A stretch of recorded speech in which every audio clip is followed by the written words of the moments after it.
Welcome to tonight's episode of Beyond Focus TV. I'm Lydia Patel, and as always, I have a very special guest for you, Kwamara Thompson, founder and CEO of Thompson Education Consulting. She'll be with us for the next 30 minutes, so stay with us. You're watching Beyond Focus TV. Beyond Focus TV allows you to discuss contemporary topics affecting the Caribbean people on both a national and local level. The show features informed guests who offer insight, debate, and evaluate various issues. Beyond Focus TV builds on the station's mission to provide useful information to the Caribbean people in New York and abroad.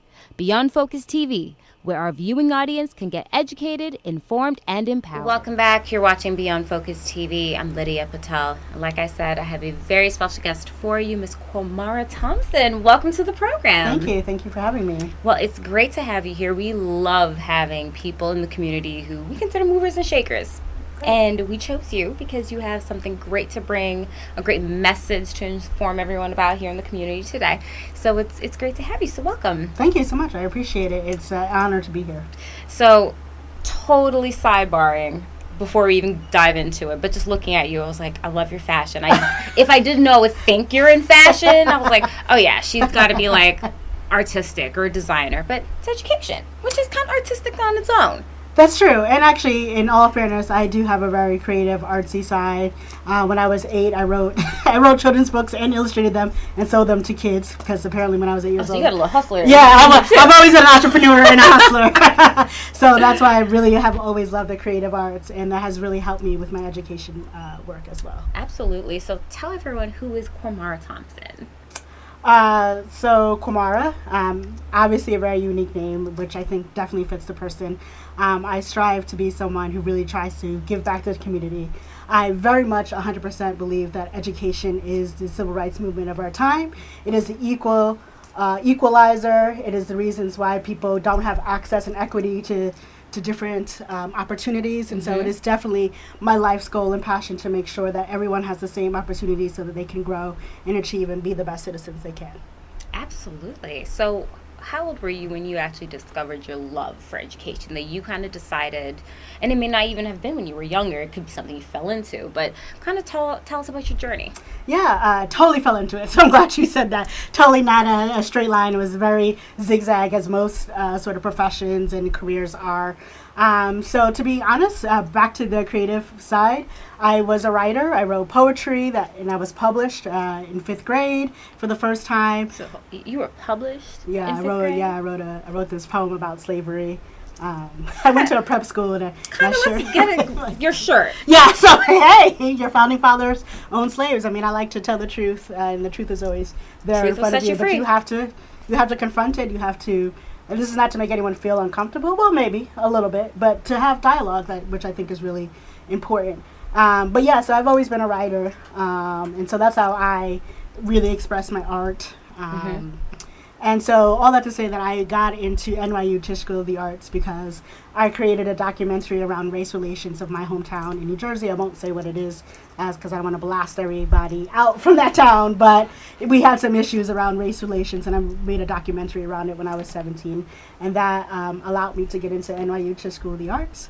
I thought I was going to be the next female Spike Lee, but when I was there at NYU, I ended up working with students a lot. I went and worked with students in Brownsville, Brooklyn, like right down the street. I went and worked with students in Flushing, Queens, and then in the summertime I went and worked with really well-off students whose parents are paying $2,000 a week for them to learn science. And I saw the disparity that was really going on. I thought there's something that we need to do about this. So probably like my last year, I had just graduated college, and I was working at this particular science camp. I was actually regional director, and parents of a student came and said, hey, what are you doing after you've graduated? Like, what's your life plan? I was like, what do you mean? I'm going to become really rich and famous and be a writer. I'm going to be like Spike Lee. And they were like, no, you're going to be an educator. I'm the Patterson Board of Education president, and you have a job. And that's literally how I started my career in education. And how old were you? I was 22. 22 years old. Fresh graduate. Freshly graduated from NYU. Had no thoughts of actually going into teaching and education, but it absolutely transformed my life. And I tell people all the time, I think that when opportunities are presented, instead of hesitating, just say yes and go for it and see where the journey is going to take you. wow. And I'm just trying to piece all this together and absorb it, because it's like, from getting into NY, you created a documentary that kind of put you, it's so competitive. Right.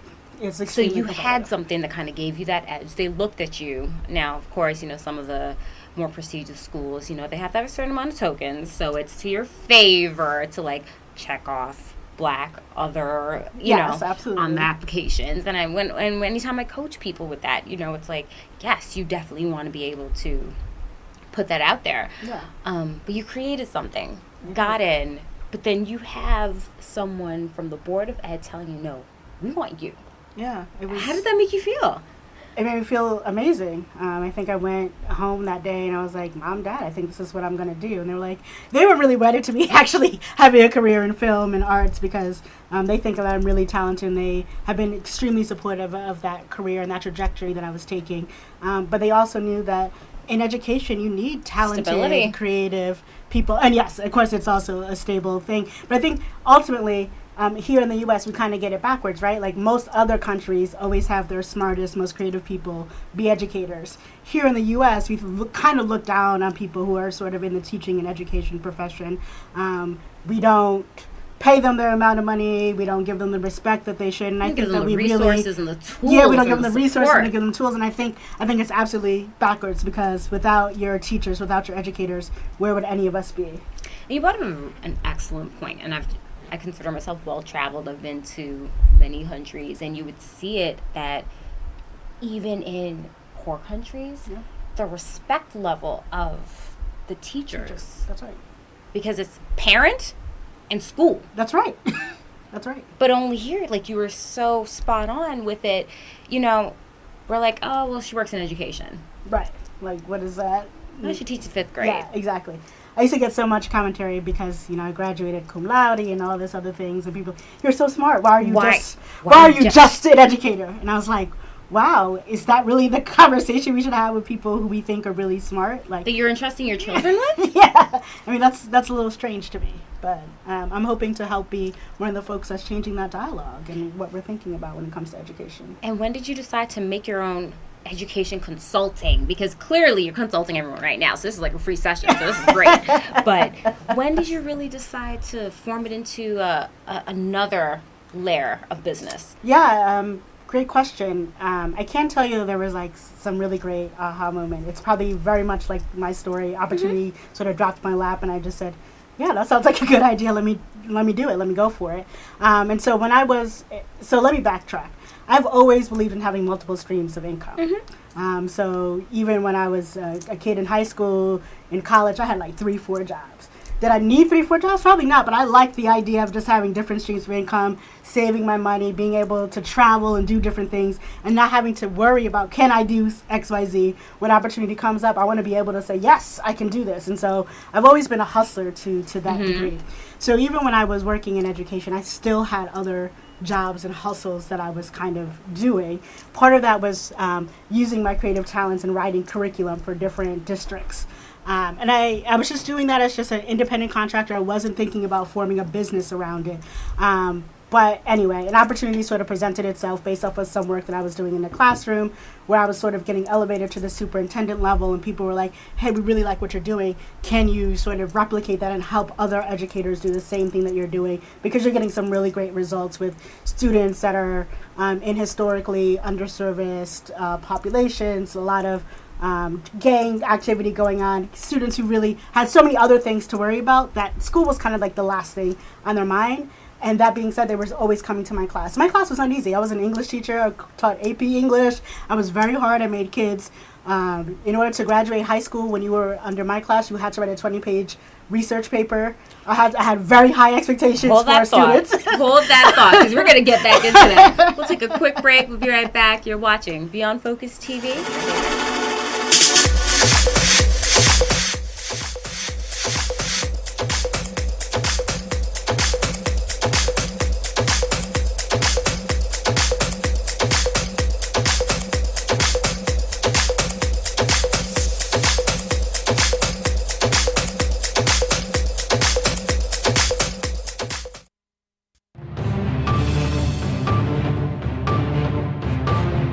welcome back. You're watching Beyond Focus TV. I'm Lydia Patel. So, Kwamara, before we took the break, you were one tough teacher because you were like, in order to graduate, 20 pages? Yeah, it was a 24-page research paper. Double space?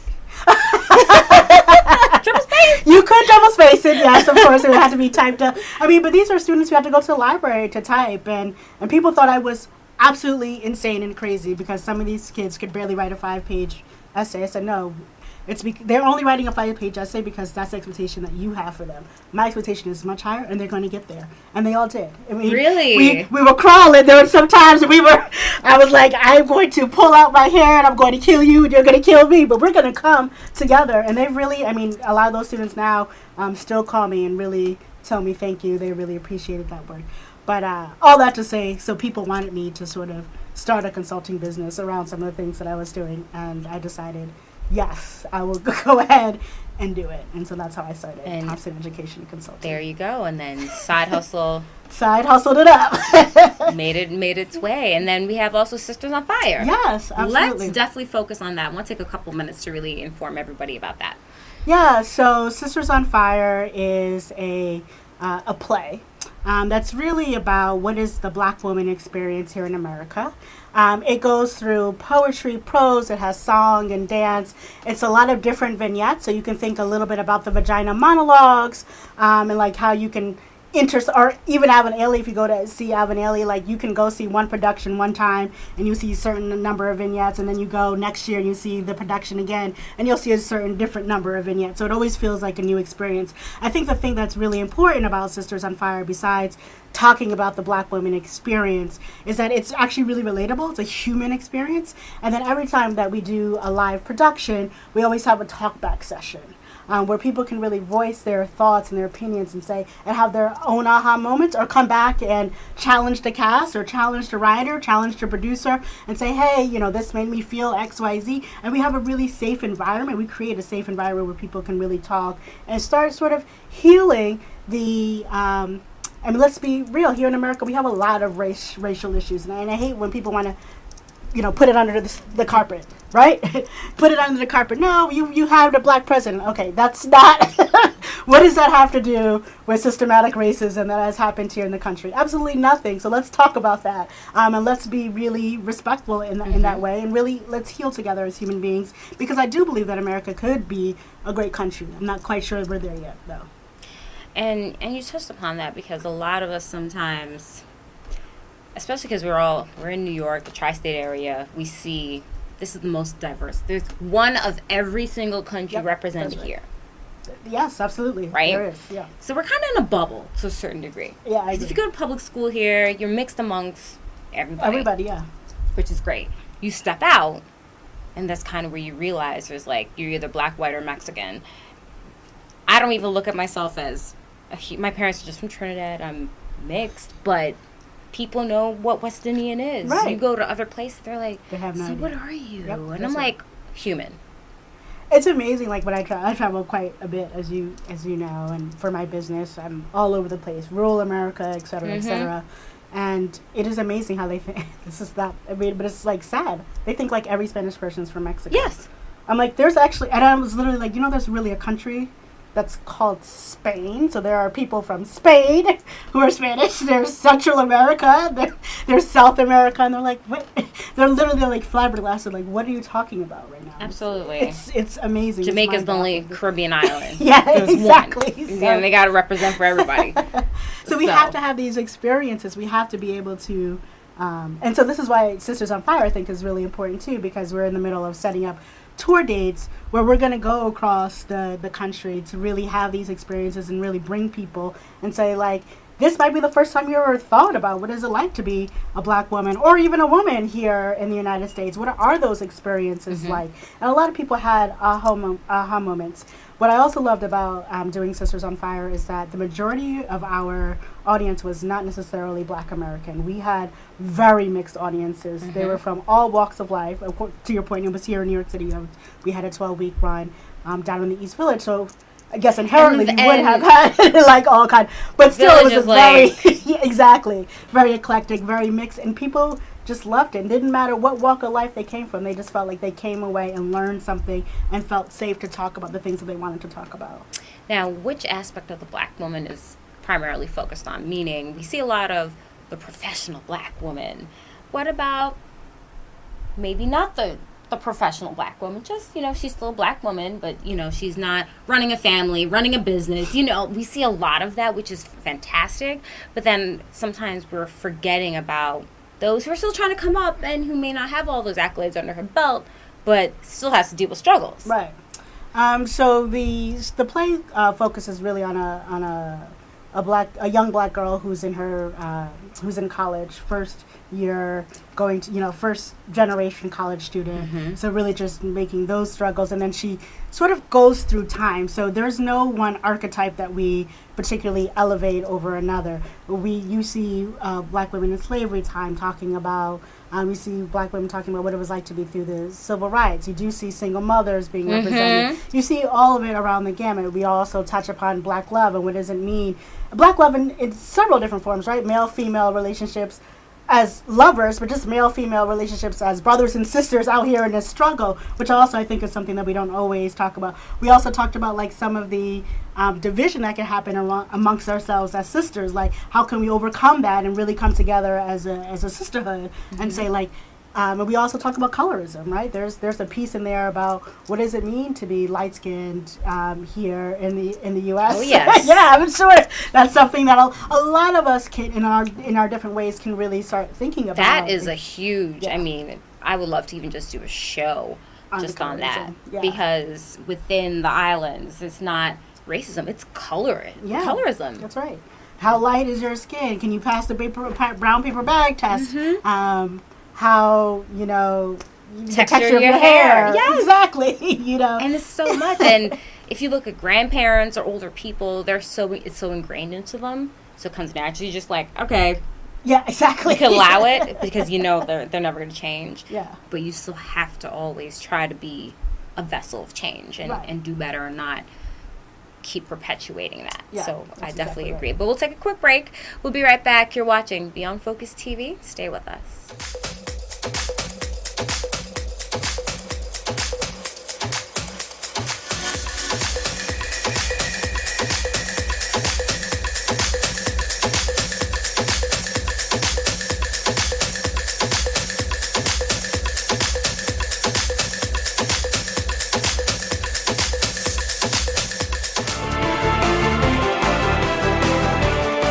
Welcome back. You're watching Beyond Focus TV. I'm Lydia Patel. So, Kwamara, why don't you tell us about the play, how long it's going to be here? I know you just wrapped up a 12-week run. Yes, we did. So we just wrapped up a 12-week run, and we're really in the process now of coming up with some tour dates.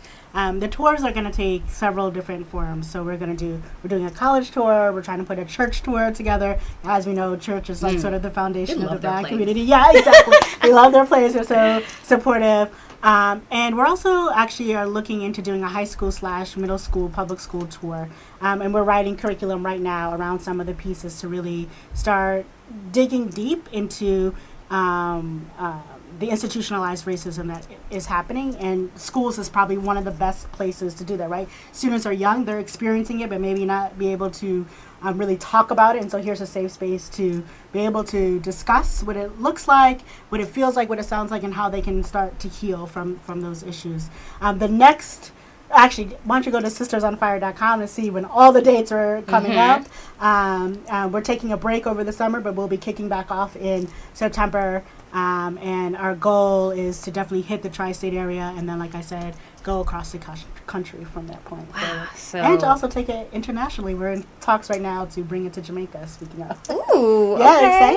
Exciting. That's going to be fantastic. So sistersonfire.com, that's the website. You have the entire list of all the tours. So a little hiatus over the summer, but you'll be able to pick back up, line up everything for the fall. Pick back up. And what's also exciting is I actually had it filmed and we're in the process of editing it. So you can buy a streamed copy for like $10 in the next couple of weeks. So if you go to sistersonfire.com, you'll be able to do that. If you can't wait till September and you want to see it again, you want to share it with friends and family, please feel free to do so. We'll also just have like a little discussion guidebook that can go along with it, so you can have your own discussions, you can do your own screening. And just so you know, it's Sistas, like we'd like to say, Sistas on Fire, Sistas onfire.com. Now, what would be the difference between watching the recorded version versus the live? Yeah, I mean, you won't actually have the actors there to sort of interact with. As anything, it's a different dynamic. Yeah, it's a totally different dynamic. As anything, when anything is live, it feels like anything can sort of happen. Mistakes can be made. That's not actually what's going to happen in the edited version because, like, we have it tight. So there is that component that you're sort of taking away. It's sort of just like watching a basketball game that's already been aired. True. But you can at least still talk to your friends about it, or I guess it's a difference between like just deciding I'm going to Netflix and chill and binge, or I'm going to like watch something that, you know, I have to get my friends together on Sunday night and watch Game of Thrones or whatever. Live plays, like I've seen Tyler Perry's. Yeah. Medea's live, and I mean, they're professionals. They still do little There's still little on mistakes. stage, and it's great. It's awesome. Just part of it. We just all laugh and have a great time. So, I do love the live aspect, but I think kind of watching it pre-recorded would be nice. You get to see it more than once, then. Yeah, you get to see it more than once, and like I said, I've done it. I did some experimenting, some piloting, and I did like some screenings with some friends of mine that, you know, don't live in this area, and I took it to different places, and it was also nice. I think the thing that you also miss, like when you do the screening, is that most likely those are people that you know, versus when you do a live experience, you're actually going to be able to speak with people who you may or may not know, who you may or may not interact with on a daily basis. And it's always nice to see other people's perspective that you don't normally always interact with. Absolutely. What about social media? How do we get in contact with you aside from Sistas on Fire? Kwamara Thompson, how do we get in contact with you? Yeah, if you want to get in contact with me, you can email me. That's K Thompson. I know I have such an amazing first name, and then my last name is like so slavery, but it's Thompson, THOMPSON, at Tech, TEC, which is for Thompson Education Consulting, talksolve.com. You can call me 305-733-9866. And then for social media, I personally am only on LinkedIn. For lots of various reasons, but if you want to see Sistas on Fire social media, it's everything: Instagram, Facebook, social. Sistas on Fire is the handle, and that's SISTAS. That's right. On fire. That's right. Any final words that you really want to let everyone, the Beyond Focus family, know about? I think if I had to just think about final words, I would really just say, when opportunity lands in your lap, say yes. Be educated. No matter what anyone can take away from you, your education is the one thing that no one can ever take from you. And by educated, I don't mean you have to go to school. You can just pick up a book. You can read. Just make sure that you are your best and most avid advocate. And just give back to the community. I think it's super important that we all stick together. Amazing. And I love that this is really something for the community. Yeah, absolutely. Everything that I try to do is for the community.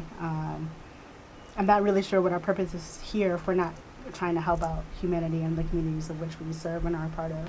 At least that's what I believe. And a lot of the actors, they're more locally based. They're from the tri-state area. It's a good mix. Yeah. So the actors on Sistas on Fire are all from the tri-state area, all black women of all ages. That's the other thing that people really loved about our play, was that we actually had black women of all ages represented, instead of just maybe younger black women. We had, your great-grandmother all the way down to college-age students, and we also had a mix of different colors that you could see from dark to light. It was really important for us to make sure that everyone was truly represented in the play. No, that's fantastic. I'm looking forward to it. So, guys, the summer is going to be coming up, so you might have to take that. They are taking a hiatus, but you can go and stream it. So that's going to be great entertainment for you right there, sistasonfire.com. And, of course, education-wise, if there's any consulting that, just quick, shameless plug on some of the services if they want to reach out on the education level for you. Sure, yeah. So on the education level, one of the things that people love that I do is actually I do a lot of financial education and financial literacy for not just K through 12, but also individuals. So if you're looking for different ways to start monetizing, streaming your income, making your money work for you, we can help you with that. We also do a lot of investments into small businesses. So if you're starting a small business, have a small business, and you need some cash flow, please feel free to reach out. We do venture capitalism that way. And in terms of education for K-12, we do instructional coaching, we do data-driven instruction, and blended learning. Wow. I think I need one of those financial classes. Okay, come on down. Love Just because that's something that I look at as generational. That's the one thing that, especially if you're first generation, your parents are immigrants, they come and they're just trying to survive. Yeah, that's true. And they're just looking at you now like you're the token. We came here to make you better for you. But it's like, you didn't teach me. No one, I mean, in all honesty, no one who are people of color have really been taught how to deal with money. We do not know how to really work through generational wealth. A lot of that has to do with institutional racism, but some of it we have to own and start doing it for ourselves. We got to do it for self. So I will be reaching out to you for that. So it was great. Great having you, Thank and you so much we for loved the segment. So Thank it you was so much, awesome. And as always, if you have any questions or comments, you can send us an email at info@beyondfocusmedia.com. I'm your host, Lydia Patel. Thank you so much for joining us, and we'll be back again next week. Same time, same place. You're watching Beyond Focus TV. Stay with us. Beyond Focus TV show wants and needs your feedback. Did we blunder? Please let us know so we can improve. Was the show helpful to you? Drop us a note so we can share the success with our staff members. Is there something you think we could do better? We welcome new ideas and new approaches to old ideas. Do you have a great suggestion? Let us know and we'll work on it. If you would like to share your comments anonymously, please send us an email at info@beyondfocusmedia.com. If you want to get in touch with the executive producer directly, send him an email at gene@beyondfocusmedia.com. We really look forward to hearing from you. We really look forward to hearing from you.